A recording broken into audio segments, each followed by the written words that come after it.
Olá, meus amigos. Bom dia, boa tarde, boa noite. Não sei o horário que você estará assistindo essa aula. E é uma aula que eu resolvi gravar para ajudar aqueles que irão prestar a segunda fase da OAB na disciplina Direito Administrativo. Contudo, também vai servir para qualquer outra pessoa que queira adquirir conhecimento sobre o tema. E qual é o tema? A Lei Geral de Proteção de Dados, a LGPD. Esse é um tema relativamente novo no Brasil, a lei é de 2018, as sanções só passaram a vigorar recentemente, ainda está naquela explosão em nosso país, as pessoas físicas e jurídicas que trabalham com tratamento de dados pessoais correndo para se adequar a essa nova lei, mas não é um assunto novo. É novo no Brasil, né? A lei é nova no Brasil, a obrigatoriedade é nova no Brasil. Mas o assunto não é um assunto novo, é um assunto que já temos aí desde 1950 relatos na Europa, né, tratando sobre a autodeterminação informativa, sobre a proteção de dados pessoais. E o que seria isso, né?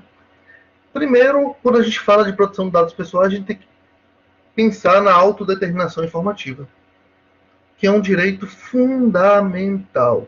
Inclusive, eu defendo isso em um dos meus livros. Deixa eu pegar ele aqui para a gente. Esse livro, a primeira edição foi 2017, a segunda edição 2018, a terceira edição 2019 e a quarta edição, que é essa aqui, foi em 2020, pela Lumen Juris e atualizada aqui com a Lei Geral de Proteção de Dados Pessoais. Então, o que seria essa autodeterminação informativa? É um direito fundamental individual. Então, aí está naquela mesma prateleira do, dos direitos do artigo 5º, inciso 10 da Constituição Federal, os direitos da personalidade. Então, o seu nome, a sua honra, sua privacidade, a sua intimidade, enfim, todos os direitos da personalidade.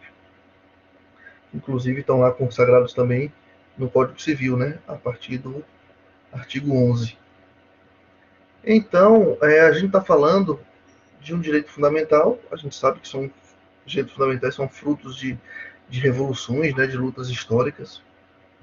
E como eu vinha dizendo, não é um assunto tão novo, porque nós já temos aí, por exemplo, na década de 80 já tivemos decisão importante no tribunal alemão falando sobre o respeito aos dados pessoais. Então, o que é a autodeterminação informativa? É o direito que nós temos de controlar os nossos dados. A gente tem direito de saber o que acontece com eles, de saber quem está tendo acesso a eles, o que estão fazendo com eles, qual é o tratamento que estão dando aos nossos dados. E isso é muito importante, porque quando a gente fala de autodeterminação informativa, nós estamos falando de uma proteção a tudo que que nos define, desde o mais íntimo ao mais trivial. Porque os nossos dados estão sendo coletados, estão nos transformando em perfis, estão nos definindo, estão nos etiquetando. E eu costumo dizer, vou sempre repetir isso, que os grandes bancos de dados, né, os big data, os big datas, eles sabem muito mais de nós do que nós mesmos, porque eles estão aí coletando os dados numa quantidade, numa velocidade inimaginável e fazendo um cruzamento, né, uma mineração desses dados de tal forma que eles revelam traços da nossa personalidade que nem nós mesmos às vezes nos damos conta que temos. Então, por isso que é um direito individual fundamental. E foi reconhecido pelo STF como um direito individual fundamental. Eu já trato isso no meu livro muito antes de existir a lei no Brasil, muito antes do STF reconhecer como direito fundamental. E estamos prestes a ter, que já passou lá por todos os trâmites, né, de ter inserido aí na nossa Constituição Federal, notadamente no artigo 5º, inciso 12, né, a autodeterminação informativa, a proteção de dados pessoais. Para mim, a inserção da proteção de dados no artigo 5º deveria ser no inciso 10, onde fala sobre a intimidade, sobre a vida privada, sobre a honra, sobre a imagem das pessoas, né? Mas, enfim, acharam por bem colocar no inciso 12, né? Então, estamos aí nessa iminência. A qualquer momento ele pode ser incluído aí na nossa Constituição. A proteção de dados pessoais no inciso 12 do artigo 5º da Constituição.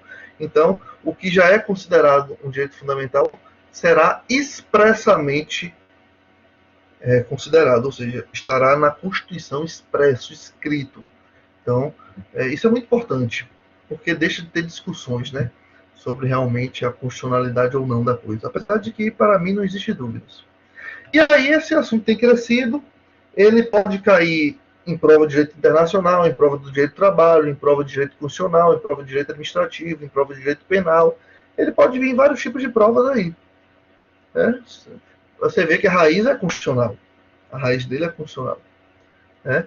Mas hoje, especificamente, vamos falar da prova da segunda fase de direito administrativo.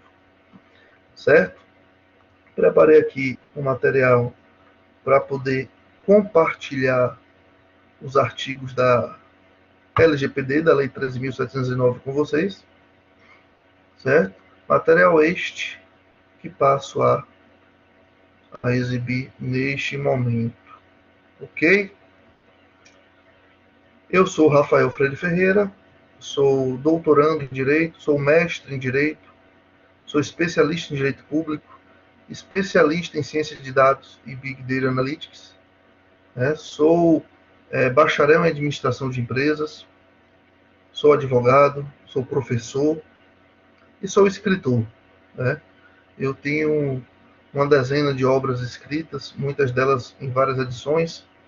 Entretanto, as duas obras que eu mais trabalho em termos comerciais de divulgação é essa que eu mostrei para vocês, a autodeterminação informativa, tá? E minha obra de direito administrativo, tá?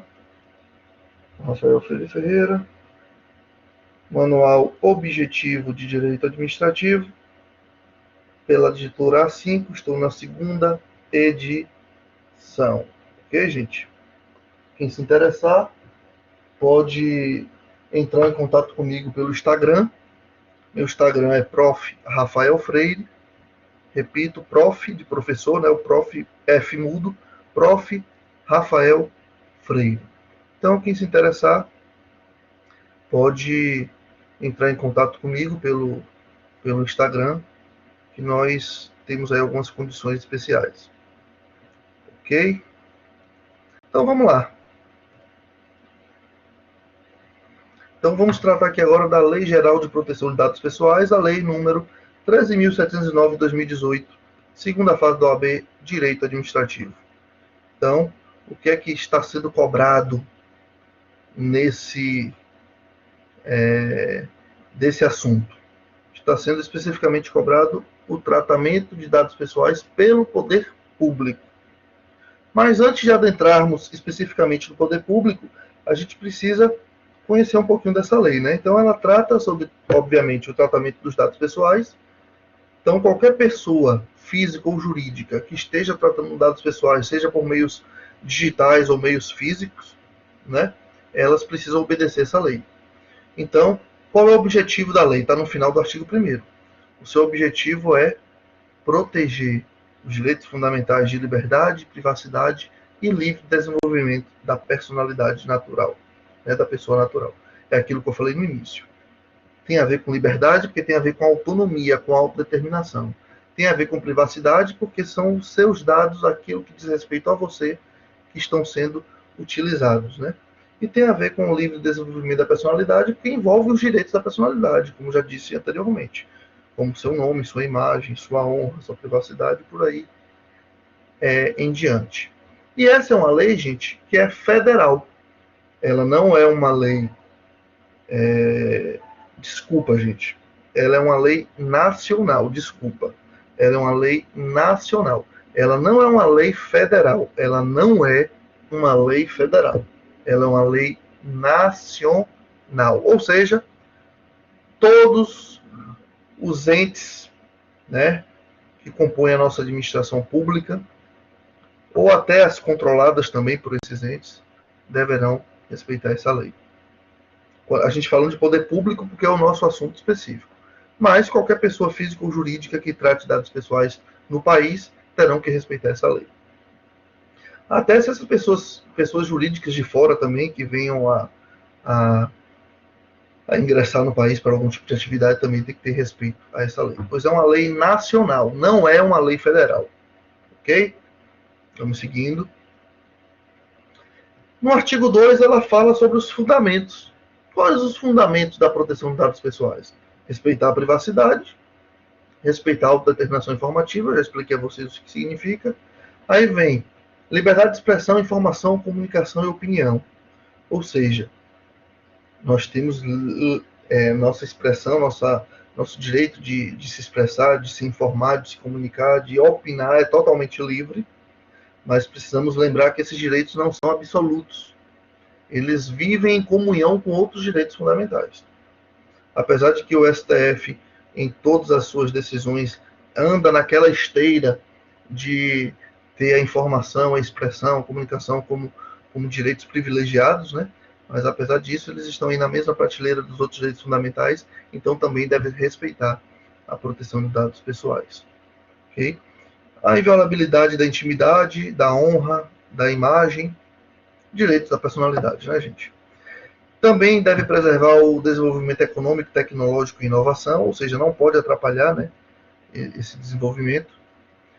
Também tem que andar em comunhão com a livre iniciativa, a livre concorrência e a defesa do consumidor. Por sinal, direito do consumidor é outro assunto que pode ser envolvido com a LGPD, porque os consumidores também têm que ter seus dados pessoais respeitados. Os direitos humanos, o livre desenvolvimento da personalidade, a dignidade e o exercício da cidadania. Todos os direitos fundamentais. Então, vocês estão vendo que nós estamos falando, como eu disse lá no início, de um direito fundamental. O artigo 3º, ele fala a quem se aplica a lei, né? Mas eu já tinha dito isso para vocês no artigo 1º, que é qualquer pessoa que faça tratamento de dados pessoais, independente do meio do país, da sede do país, né, onde estejam localizados esses dados. O importante é que se refere aos dados pessoais de nós, brasileiros, ou o que diz o artigo 5º da nossa Constituição Federal, caput, né, brasileiros ou estrangeiros residentes no país, e ainda interpretando aquele artigo de forma mais ampla, né, brasileiros, estrangeiros, não só residentes, né, que estejam em território nacional. Tem que ter os dados respeitados, né? Muitas vezes aquela pessoa jurídica está em outro país, né? Mas está fazendo tratamento de dados aqui, porque nós estamos no mundo digital, na era da informação, como Castelli já disse, né? A era da informação. Então, é uma era onde a informação circula de uma forma aí sem fronteiras, né? E com velocidade imensa. O artigo 4º, esta lei não se aplica ao tratamento de dados pessoais. Aqui começa a falar do poder público, né? Não vai se aplicar essa lei, né, para o tratamento de dados realizados com fins exclusivos de segurança pública, defesa nacional, segurança do Estado ou atividades de investigação e repressão de infrações penais. Essas atividades públicas, exclusivamente para esses fins, foram excluídos dessa lei. Quer dizer que eles não têm lei nenhuma que nos proteja? Existe sim, mas continuam sobre os métodos tradicionais, que não caberia aqui nessa aula a gente estar tratando, que fugiria do nosso assunto. Então, a LGPD se exclui quando for fins exclusivos. Isso aqui, para mim, inclusive, é uma questão pronta, né? Que eles podem pegar aqui e misturar com outros assuntos para lhe perguntar se esses assuntos podem ou não podem, né, ser objeto de tratamento, né? No artigo 23, a gente entra especificamente para falar do poder público. Então, o tratamento de dados pessoais pelas pessoas jurídicas de direito público, referidas no parágrafo único do artigo 1º da Lei de Acesso à Informação, deverá ser realizado para o atendimento de sua finalidade pública na persecução do interesse público, com o objetivo de executar as competências legais ou cumprir as atribuições legais do serviço público. Então, gente, você vê o tempo todo falar de interesse público aqui, logo no primeiro artigo específico sobre o poder público, a falar de interesse público. E o que é que a gente aprende em direito administrativo, gente? O que é que a gente aprende? Que o direito administrativo tem como mola mestra, mola propulsora, tem como um princípio fundante, alicerce, o interesse público. Não é à toa que ele é indisponível, não é à toa que ele é supremo. Se subdivide em dois princípios, né? O princípio da indisponibilidade do interesse público, o princípio da supremacia do interesse público. Então, o interesse público, ele é a base, o sustentáculo, o alicerce do Estado. Por mais que na prática a gente não enxergue muito isso, mas na teoria, para nossas provas, a gente tem que sempre interpretar o direito administrativo à luz do interesse público. Sempre. Do bem coletivo, do bem comum, do bem de todos. Então, o tratamento de dados pessoais feito pelas pessoas jurídicas de direito público que estão referidas no artigo 1º da Lei de Acesso à Informação. O que é que diz lá no artigo 1º da Lei de Acesso à Informação, né? É muito simples. Ele fala sobre os entes federativos, que é a administração direta. Quem está estudando direito administrativo já sabe disso, né? União, Estados, Distrito Federal e municípios, que é composto pelos seus órgãos e pelas pessoas físicas que cuidam deles, né? Mas são as entidades federativas. São as pessoas jurídicas de direito público que compõem a administração direta. A administração indireta e que compõe as entidades ali, autarquias, fundações, as agências, as empresas públicas, a economia mista, consórcios, também respeitam a Lei de Acesso à Informação, né? Porque o parágrafo único do artigo 1º da Lei de Acesso à Informação, ele deixa bem claro que todos os órgãos públicos integrantes da administração direta e da administração indireta, e ainda vai além, ele fala também que se aplicam a todas as entidades que forem controladas direta ou indiretamente pelos entes federativos, pela União, pelo Distrito Federal, pelos municípios, pelos estados. Então, é muito amplo esse conceito de poder público na nossa Lei de Acesso à Informação, que está se referindo aqui especificamente no artigo 23. Tá? Então, para tratar os dados pessoais, vai ter que sempre ter em mente que o interesse público é a base. Não pode ir de encontro ao interesse público. Então, vamos aos incisos. Sejam informadas as hipóteses em que o exercício de sua competência realiza o tratamento de dados pessoais, fornecendo informações claras e atualizadas sobre a previsão legal, a finalidade, o procedimento e as práticas utilizadas para a execução dessas atividades em veículos de fácil acesso, preferencialmente em seus sítios eletrônicos. Então, gente, está muito claro aqui o princípio da transparência, o princípio da informação. Então, o titular do dado pessoal, ele precisa ser informado de tudo, né? Ele precisa que tudo aquilo que seja, todo o tratamento seja claro, que tenha uma base legal por trás, quando a gente fala de princípio da legalidade, que tenha uma finalidade específica, aqueles dados vão ser utilizados para quê? Tá? E tudo que envolve as práticas, os procedimentos que vão acontecer naquela atividade ali específica. O inciso 2 foi vetado, né? Então a gente vem direto para o inciso 3. Seja indicado o encarregado quando realizarem operações de tratamento de dados pessoais nos termos do artigo 39 desta lei. O que é o encarregado? O encarregado é aquela pessoa que vai fazer a ponte com a NPD. Então nós temos o agente de tratamento, né, aquelas pessoas que estão tratando os dados pessoais, os bancos de dados aí das pessoas físicas ou jurídicas, e eles podem nomear um encarregado, devem, né, nomear um encarregado, que será a pessoa que fará a ponte entre esse agente de tratamento e a Agência Nacional de Proteção de Dados. E aqui eu abro um parênteses, porque o parágrafo 1º vai falar justamente sobre isso, né? A autoridade nacional poderá dispor sobre as formas de publicidade das operações de tratamento. Essa autoridade nacional é chamada ANP, A ANPD, a Autoridade Nacional de Proteção de Dados Pessoais, ela havia, primeiramente, ela tinha sido criada como uma autarquia. Né? Estamos de direito administrativo, faz bem a gente conversar sobre essas coisas. Não deixa também de ser uma revisão. Então, o que é uma autarquia? O que a gente estuda sobre a autarquia?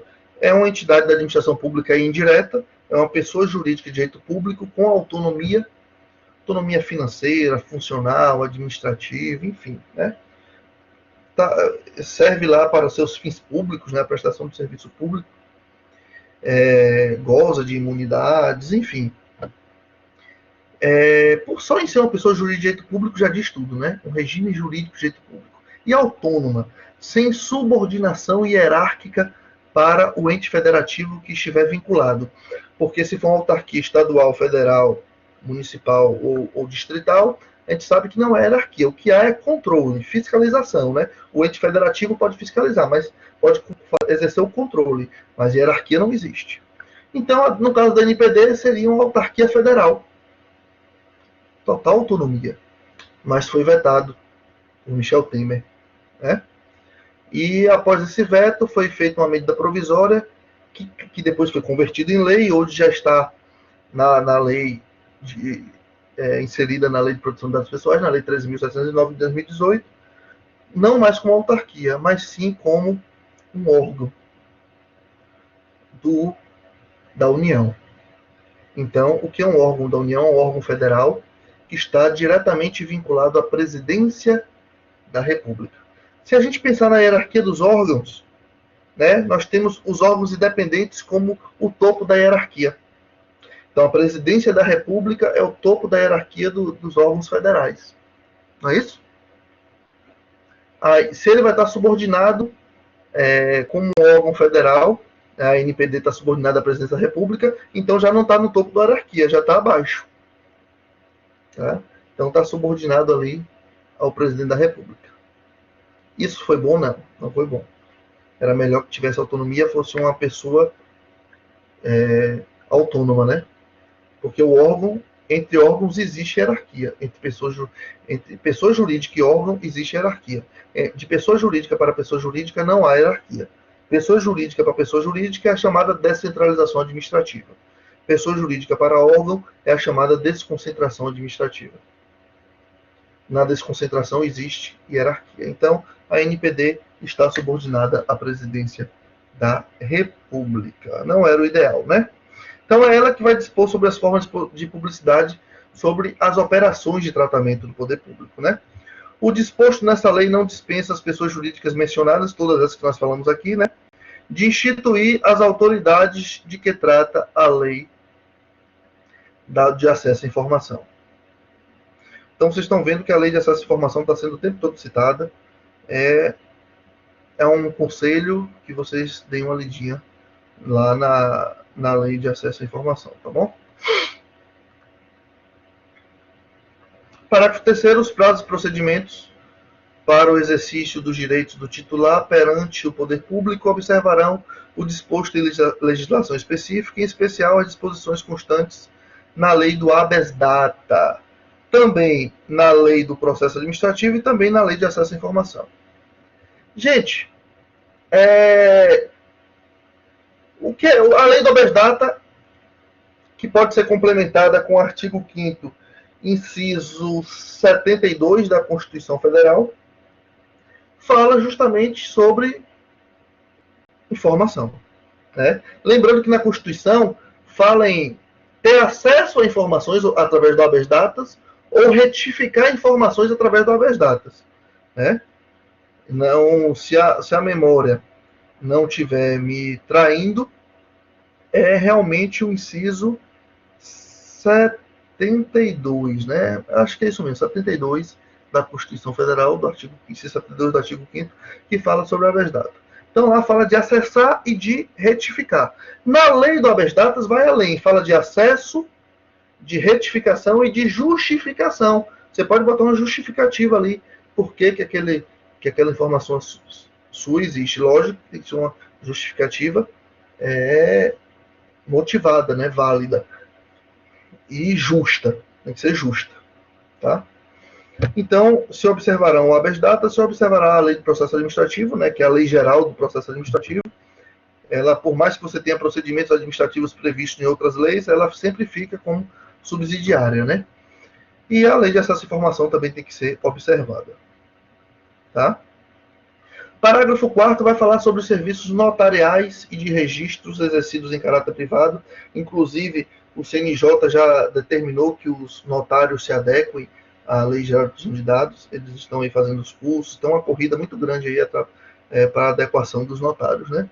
Eles hoje são privados, entretanto, eles são equiparados ao poder público, né? Eles prestam serviço público. Então, os serviços notariais e de registros exercidos em caráter privado por delegação, né, é uma delegação do poder público, terá o mesmo tratamento dispensado às pessoas jurídicas que nós falamos aqui ao longo da nossa aula. Então, se equipara, os serviços notariais se equipara ao poder público. Assim como disse que as empresas privadas controladas pelas entidades federativas se equiparam, os serviços notariais também se equiparam. E esses serviços notariais de registro devem fornecer acesso aos dados por meio eletrônico para a administração pública, tendo em vista a finalidade que trata o caput desse artigo. Então, o poder público tem direito de acessar, né, todos os dados pessoais que estejam nos bancos de dados dos serviços notariais.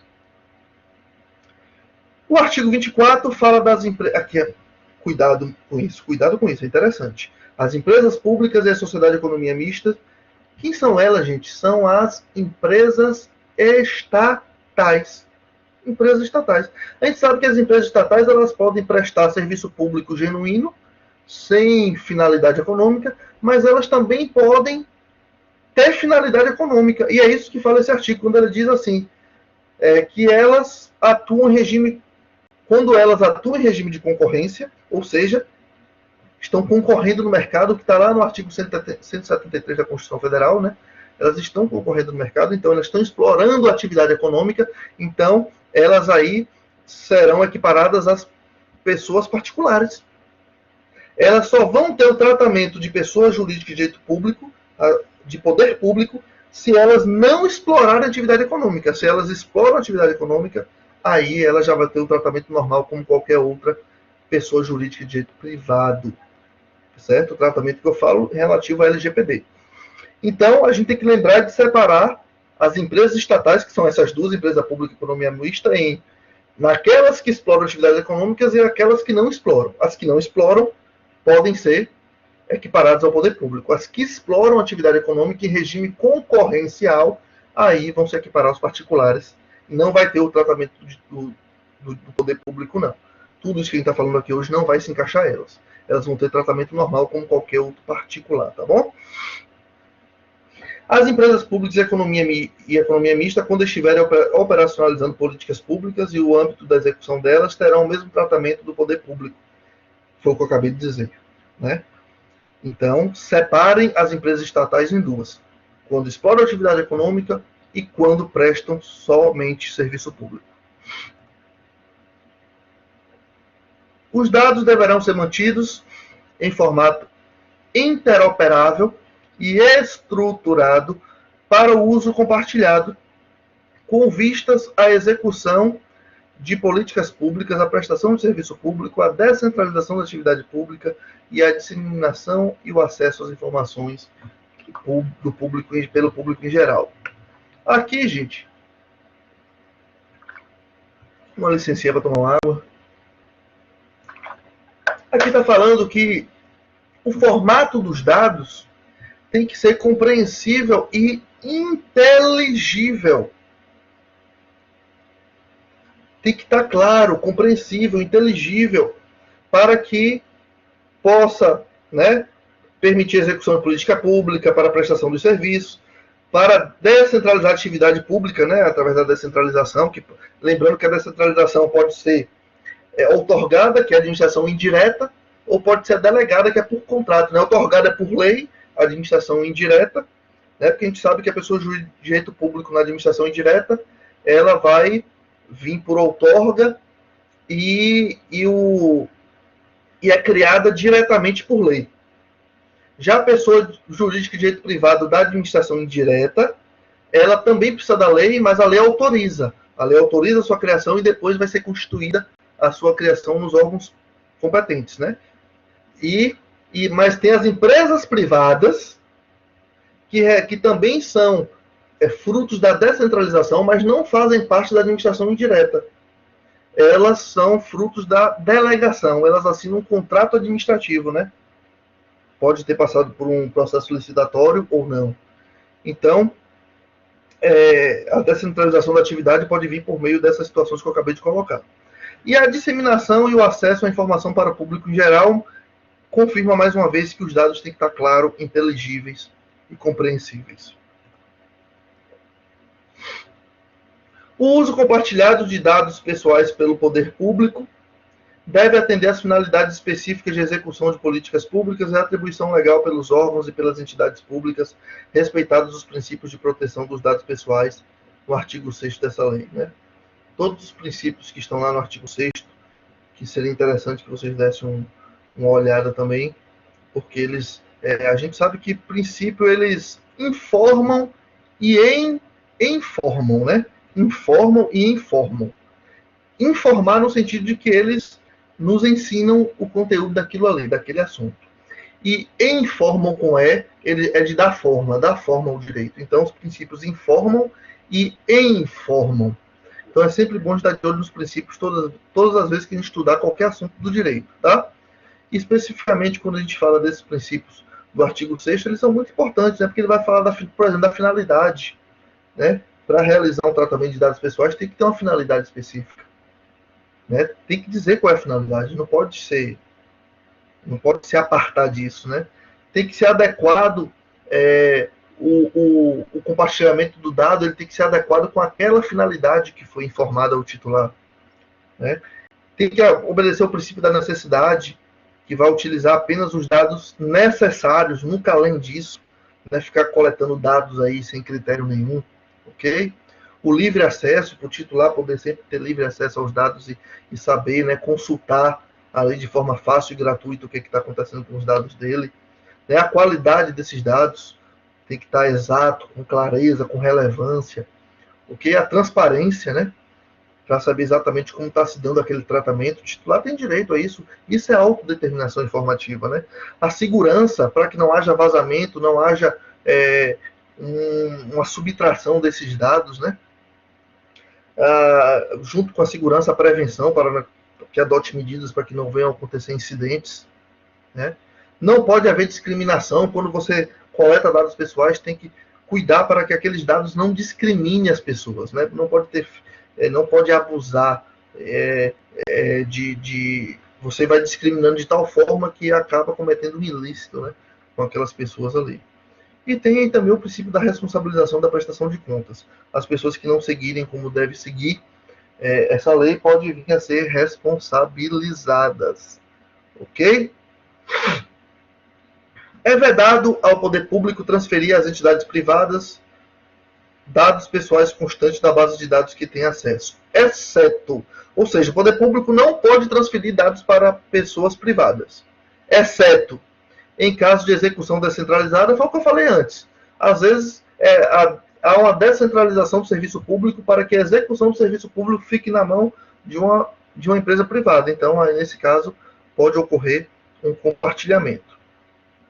Vamos seguindo. Nos casos em que os dados forem acessíveis publicamente, o dado já está público, não vai ter qualquer tipo de dano se o poder público divulgar aquilo. Já é público, já é de fácil acesso.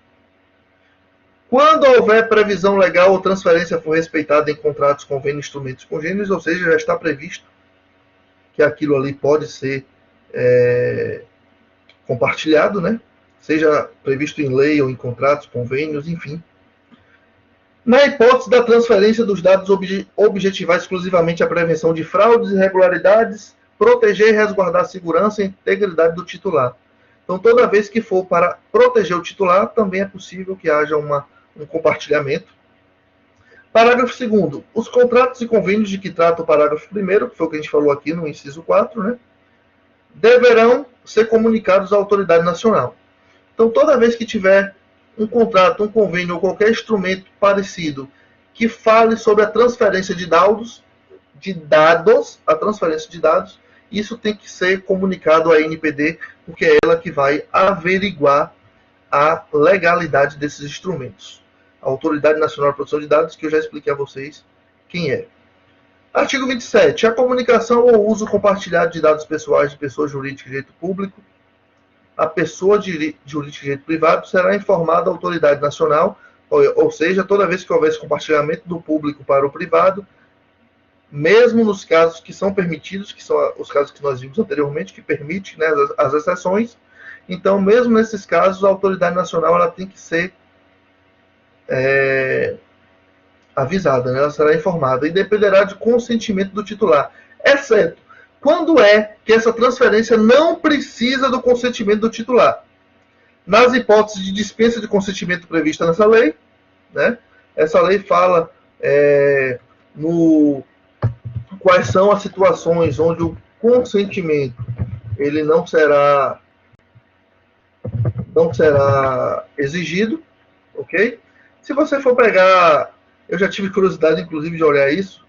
Se você for pegar a palavra consentimento, ela aparece 35 vezes na LGPD. Para você ver como o consentimento ele é um dos requisitos importantíssimos, né, da autodeterminação informativa.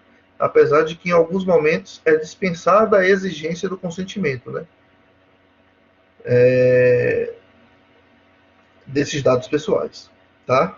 No caso de uso compartilhado de dados, em que será dada publicidade, nos termos do inciso 1 do artigo 23, nós já vimos isso.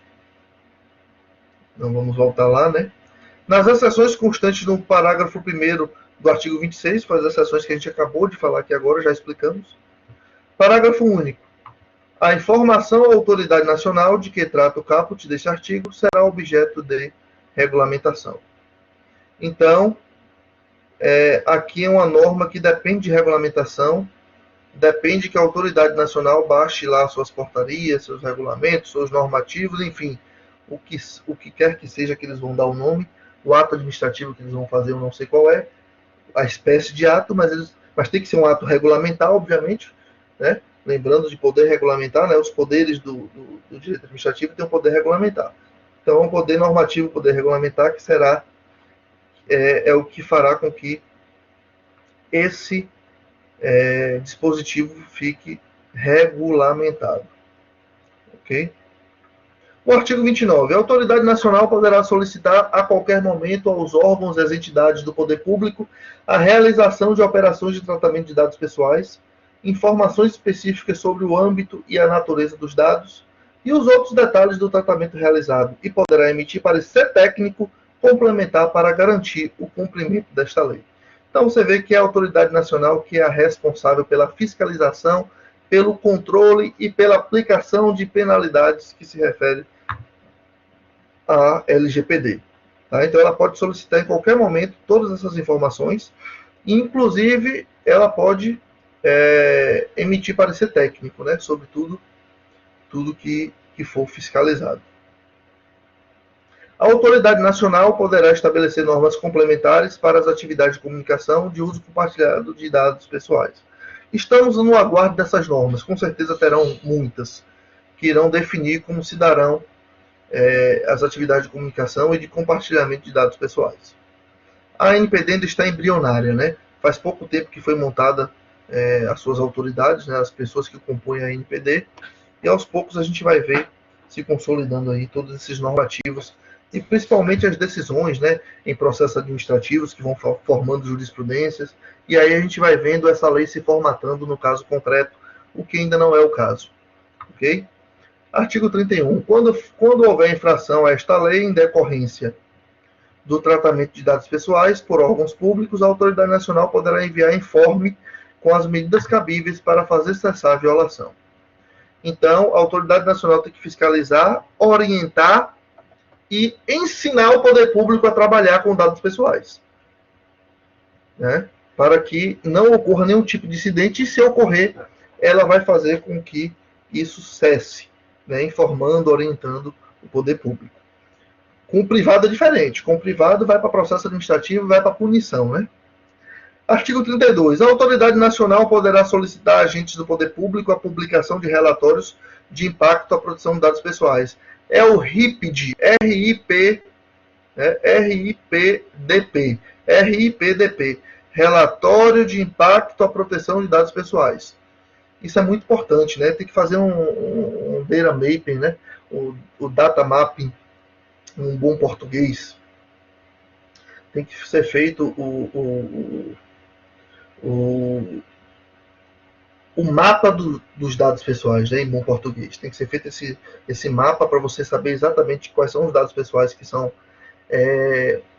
tratados por aquele órgão público e, a partir disso, tomar as providências cabíveis, né? E esse relatório de impacto vai justamente falar quais são os riscos daquela atividade, né? E por aí vai. É muito importante para uma boa prática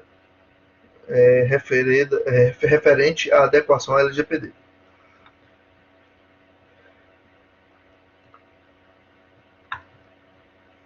A transferência internacional de dados pessoais somente é permitida nos seguintes casos.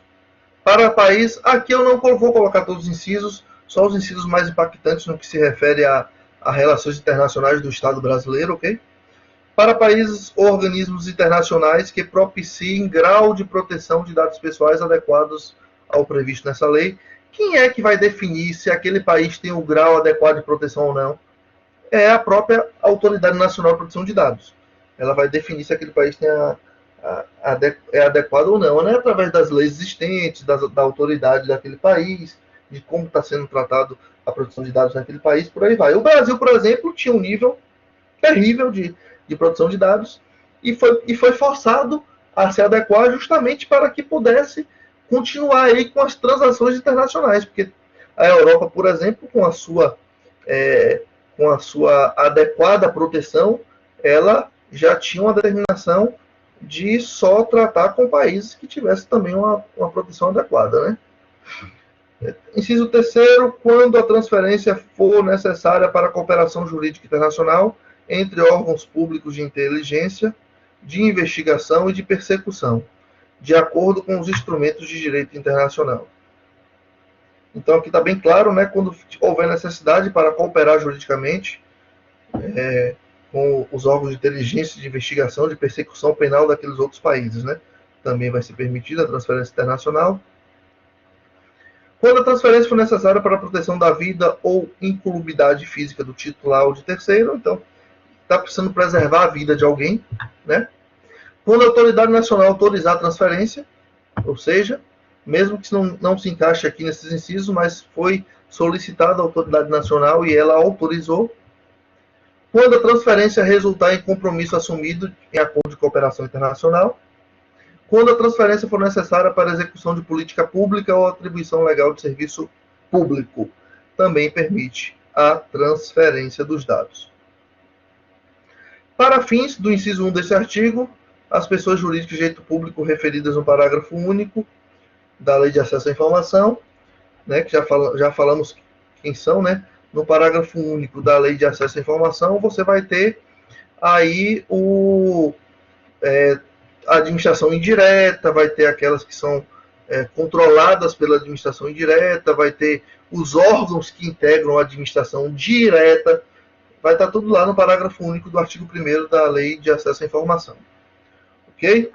Então, no âmbito das suas competências legais e responsáveis, no âmbito de suas atividades, poderão requerer à autoridade nacional a avaliação do nível de proteção do país que está se comunicando. Foi o que eu falei antes. Quem define o nível daqueles países é a ANPD. Ok?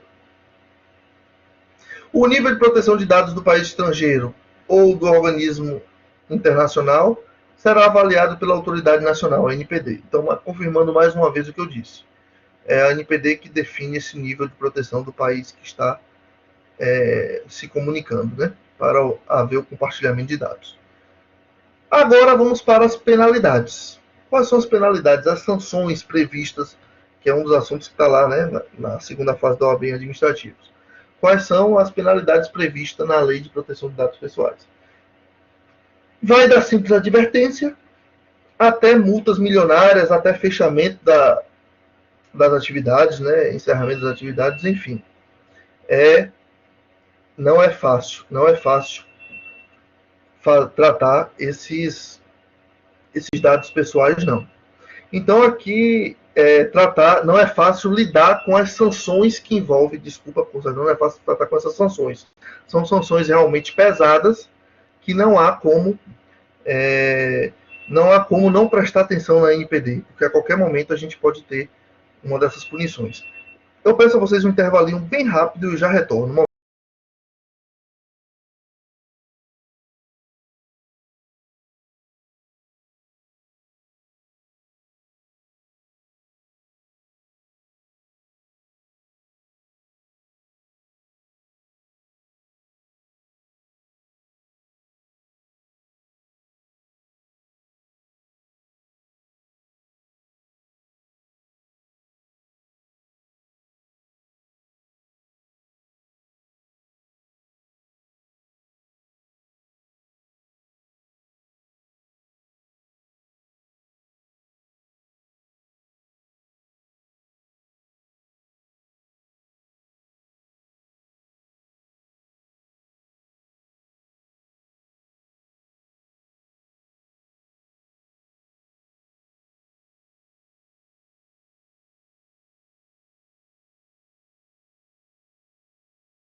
Então, gente, retornando aqui, vamos falar sobre essas sanções, né? Uma simples advertência, onde vai indicar o que é que tem que ser melhorado, né, corrigido, e vai dar prazo para isso. Uma multa que pode ir de 2% do faturamento até 50 milhões de reais por infração, ou seja, cada situação em que houve um incidente ali com os dados pessoais poderá ter uma punição diferente, né? Então é por infração, viu, gente? Multa diária, aí vai ser combinada pela NPD, né? X reais por cada dia de descumprimento, né? Observado o limite de 50 milhões que nós acabamos de falar aqui agora, né? 50 milhões de reais, ok? Vai ser obrigado a publicizar a infração, então aquela pessoa física ou jurídica que infringiu os dados pessoais, ela vai ter que contar para todo mundo. Então, isso para uma empresa grande fica feio, né? Ruim para os negócios. Bloqueio dos dados pessoais, ou seja, ela não vai poder, se tomar essa infração, ela não vai poder mais tratar aqueles dados pessoais ali específicos. Eliminar os dados pessoais, que se refere à infração, né? É bom que se diga, não é qualquer dado, apenas aqueles da infração. Pode chegar a suspender parcialmente, né, por um período máximo de 6 meses, aquela atividade específica, até que se regularize a situação. Pode ter a suspensão da atividade das pessoas a que se refere à infração pelo período máximo de 6 meses, prorrogável por igual período. Veja a diferença, né? No de cá, a suspensão é parcial, né, do funcionamento do banco de dados, a que se refere à infração. A de cá é a suspensão do exercício da atividade, então já é total, né? Também pelo período máximo de 6 meses. Proibição parcial ou total do exercício das atividades, né, relacionadas. São as punições possíveis, né? As sanções serão aplicadas após o procedimento administrativo, então nós estamos diante do direito administrativo sancionador, como, por exemplo, a lei de improbidade administrativa, né? Lá é o direito administrativo sancionador. Não tem caráter civil, não tem caráter penal, é caráter administrativo sancionador. Então, como todo direito administrativo sancionador, tem que seguir aqueles princípios constitucionais do direito administrativo, né? Então, ampla defesa, contraditório, né? Princípio da proporcionalidade, duração razoável do processo. Então, todos aqueles princípios que a gente já conhece ali do direito administrativo, do processo administrativo, vão ter que ser respeitados aqui, né? Então, os critérios que são utilizados na hora de aplicar uma pena, né? A gravidade e a natureza da infração, como qualquer outra pena, sempre desse jeito, né, gente? A boa-fé do infrator, o princípio da boa-fé é sempre presente aí em em todo o direito administrativo sancionador, né? Não apenas aqui na LGPD. A vantagem oferida ou pretendida pelo infrator, a condição econômica do infrator, até pela questão dos valores, né? Tem que se levar em conta a condição econômica. Não adianta colocar valores que ele não tem como pagar, né? A reincidência, né? O grau do dano, a cooperação do infrator, né, com aquele processo administrativo, a adoção reiterada e demonstrada de mecanismos e procedimentos internos capazes de minimizar o dano, ou seja, está adotando boas práticas, né? É o que fala, inclusive, no próximo aqui, boas práticas de governança para que não venha novamente a ter aqueles incidentes, né? A pronta adoção de medidas corretivas, não precisou da NPD, houve um incidente, foi lá, já foi corrigindo imediatamente, né? A proporcionalidade entre a gravidade da falta e a intensidade da sanção, o princípio da proporcionalidade e da razoabilidade também sempre presentes nos processos administrativos. Por fim, o disposto nesse artigo não substitui a aplicação de sanções administrativas, civis ou penais, definidas na Lei 8.078, né? Como toda lei do direito administrativo sancionador, ela não exclui a aplicação de outras penalidades em outras esferas, não é isso? E principalmente se envolver agente público, né, um servidor público federal, Lei 8.112, pode ter punição por lá, é outra história, né? A Lei 8.429, que é a Lei de Improbidade Administrativa também, se repercutir lá, vai ter punição por lá, né? A Lei de Acesso à Informação, por aí vai. Então pode ter repercussões em outras áreas, não apenas aqui. Então é isso, gente. Eu espero ter contribuído para o estudo de vocês, eu espero ter contribuído para a formação de vocês, eu espero que essa aulinha aqui, rapidinha, sobre esse tratamento de dados pessoais pelo poder público, ajude vocês na segunda fase do OAB, ou qualquer outra pessoa que vá para qualquer outro concurso público, né, qualquer outra finalidade, mas que tenha esse assunto lá como cobrado, né? Espero que eu tenha conseguido passar um mínimo de informação aí, pelo menos despertado em vocês a curiosidade e dado aí os caminhos que vocês devem seguir para os estudos, né? Então, eu repito, meu Instagram é o Prof. Rafael Freire. Se alguém tiver alguma dúvida, manda lá uma mensagem. Estarei à disposição de vocês sempre, ok? Muito obrigado a todos, um grande abraço e espero revê-los em breve.